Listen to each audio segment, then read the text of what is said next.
I'm about to teach you everything you need to know about étouffée today. The French word étouffée literally translates to smother. In a lot of New Orleans dishes, you'll find different things that are smothered. In this case, we're going to do crawfish étouffée. You can find shrimp étouffée, and you can also smother chicken, rabbits, many different kinds of meat. But today we're going to do crawfish étouffée. The beginning of an étouffée is always a roux. So we'll start with melting some butter. All right, so I'm going to move this pot to this burner right over here and continue melting that butter to start off the roux. The roux is going to be our thickening agent for the étouffée. At this point, I'll simply add the flour. You want to do equal parts of butter and flour. And what I mean by equal parts is I have a 1/4 pound of butter and a 1/4 pound of flour in here. So once the flour and butter have come together, initially right here, this stage of the roux is called a blonde roux. You use this roux in different applications where you don't really want to add a lot of color to your sauces or your dishes. A blonde roux will go into like a bechamel sauce or any, very light or clear stocks as well. When you're making a roux, you want to constantly kind of scrape the sides that start building up, so that way all of the flour gets cooked pretty evenly. At this point, I like to use a whisk and sort of just constantly stir that as well.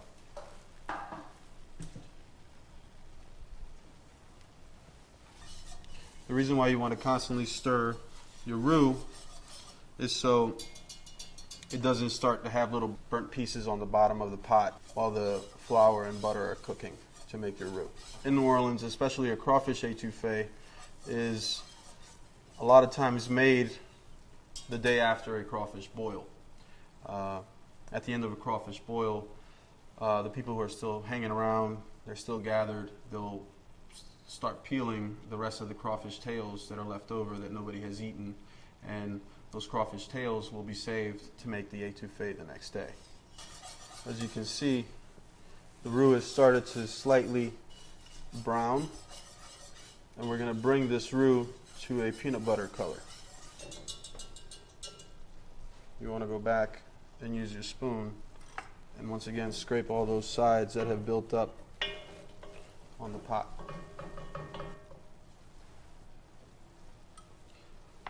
Now another component of the étouffée is a trinity. A trinity in New Orleans is the basis of a lot of the dishes that are prepared here in the city. Our trinity involves onion, celery, and bell pepper. Trinities may vary from region. Like in France, their trinity is called a mirepoix, and instead of bell peppers, they use carrots. You can also find a trinity in Spanish cooking, which is used in sofritos. Sofritos are a lot of the basis of Spanish dishes, like a paella and stuff like that. As you can see, the color of the roux has definitely darkened a little bit, and you're very close to the stage we want to be at for the next step in the étouffée.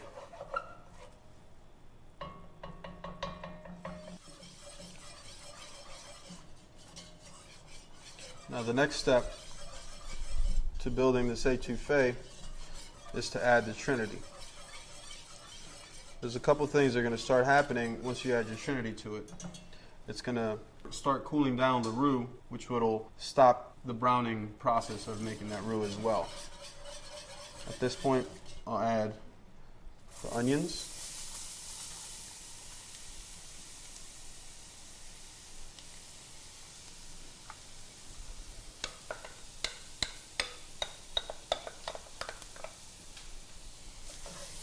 You want to have a heavy bottom pot when you're making a roux so your dish doesn't burn. when you're making it. I'll also add celery.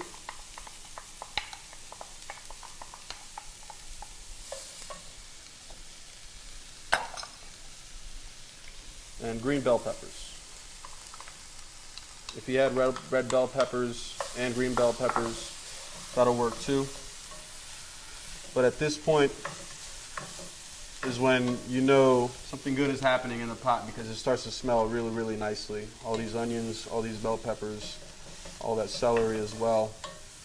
So at this point we have the trinity in the pot, which has cooled down the roux, and the trinity itself is cooked down a little bit, so it's a little bit soft, and we're going to want to add a little bit of green onion bottoms.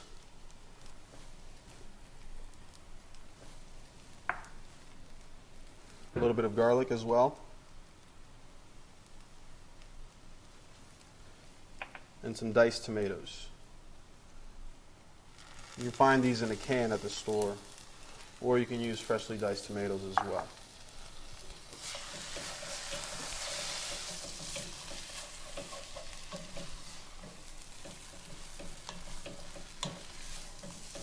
Now, there's a liquid component to this dish, and what I have here is shrimp stock.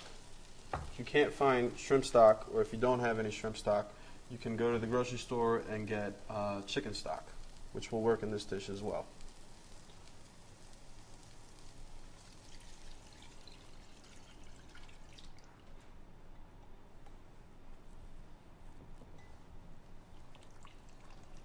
You want to stir this until it all comes together very lightly, and then bring it up a little bit.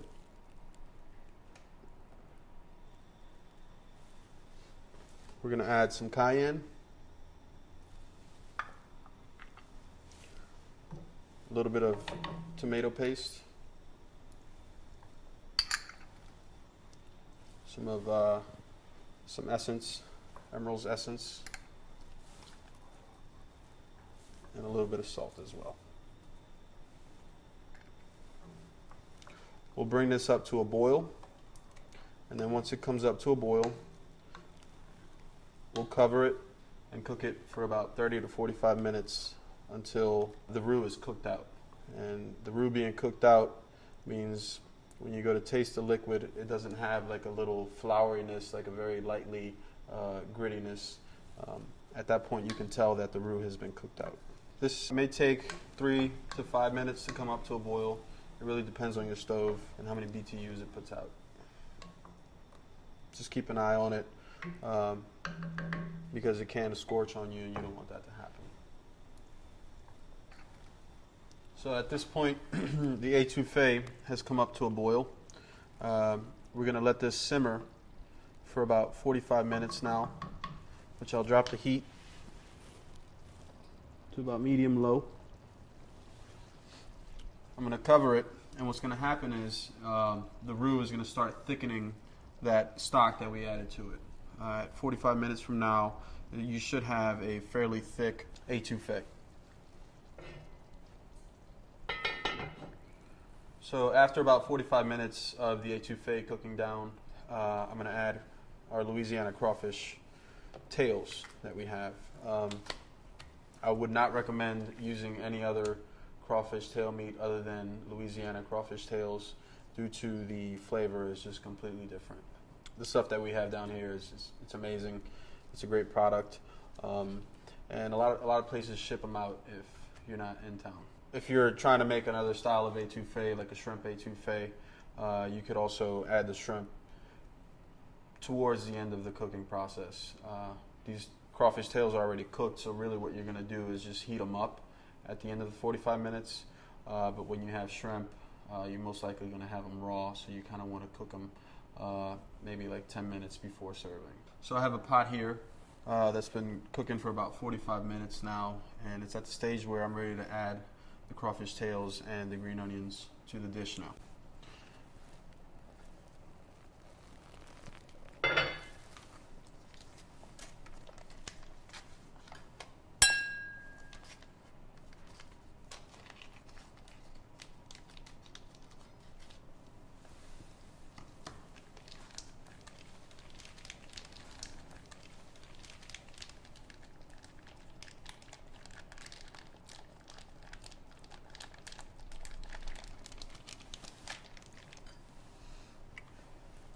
We're also going to add some green onions.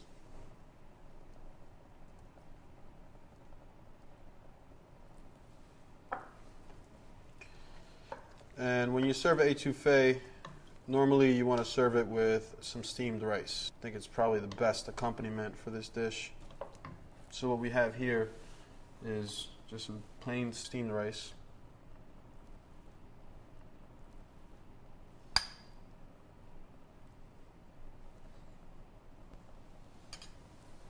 And I like to pour the étouffée alongside of the rice just to kind of give my guests an opportunity to mix it themselves. And then we'll just simply garnish everything with a little bit of fresh chopped parsley as well. So there you go. That's how you make it a crawfish étouffée.